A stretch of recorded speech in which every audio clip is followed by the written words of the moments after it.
দীর্ঘদিন ডাক্তার দেখাচ্ছেন হ্যাঁ। কিন্তু রেজাল্ট কোনো প্রায় কিছুই 4 মাস ধরে অসুস্থ। আমার নাম শরীফুল খান। আমি পাশাপাশি একজন স্টুডেন্ট, এর মধ্যেও পাশাপাশি একজন জিম ট্রেনার। তো আমার নরমালি ব্যাক পেইন ছিল, লেগসেও কিছু পেইন ছিল, আমার এসিএল ইনজুরি ছিল, যা আমি এর আগেও আমি একটা নিছি। টোটাল 2টা নেওয়া হয়েছে। এর মধ্যে মোটামুটি আলহামদুলিল্লাহ আমার ব্যাক পেইন, আমার পায়ের পেইনটা যেটা ছিল মোটামুটি আলহামদুলিল্লাহ সবই আপাতত এখন ভালো আছে। আজকে আসছি হলো আপনার বদনজর যেটাকে বলে আর কি, বদনজরের সমস্যা।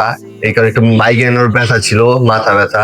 এই প্রথম দিকে 2 বার নিছিলেন না? হ্যাঁ 2 বার আপনি নিছি। আর আরেকজন treatment হ্যাঁ নিছিলেন। একজন নিছিলাম। আপনার এই যে পায়ের লেগের হ্যাঁ ইনজুরি সমস্যা ছিল, নামাজ পড়তে পারতাম না। নামাজ পড়তে পারতেন। তো এখন ওইটা ট্রিটমেন্ট নেয়ার পরে পরবর্তীতে কন্ডিশন কি এখন রেগুলার নামাজ পড়তে আলহামদুলিল্লাহ নামাজ পড়তে পারি, আমি ফুল সাজদা দিয়ে বসতে পারি। টোটালি আগের থেকে অনেক ইমপ্রুভ, এখন কোনো অসুবিধাই হয় না ধরতে গেলে। আপনার আগে পিচের জন্য বা কোমরে কিছু হ্যাঁ, পয়েন্ট back গুলাতে pain এর করছি, পর। ওটার মধ্যে মাসেল গুলির আপনার নরম হওয়া এবং আপনার হচ্ছে শরীরে কিছু রিল্যাক্সেশনের জন্য করছিলাম, একটু মাসাজও করছিলাম, ওটার জন্য রেজাল্ট কেমন পাইছিলেন? আলহামদুলিল্লাহ অনেক ভালো। আপনার আগে ওয়েট লিফটিং করতে পারতাম না, ব্যায়াম করতে পারতাম না, ভারী জিনিসগুলো আমার নিচের থেকে ওঠাইতে অনেক কষ্ট হতো। আলহামদুলিল্লাহ এখন আগের থেকে অনেক Free হয়ে improve, গেছে। একদম ফ্রি, টোটালি ফ্রি।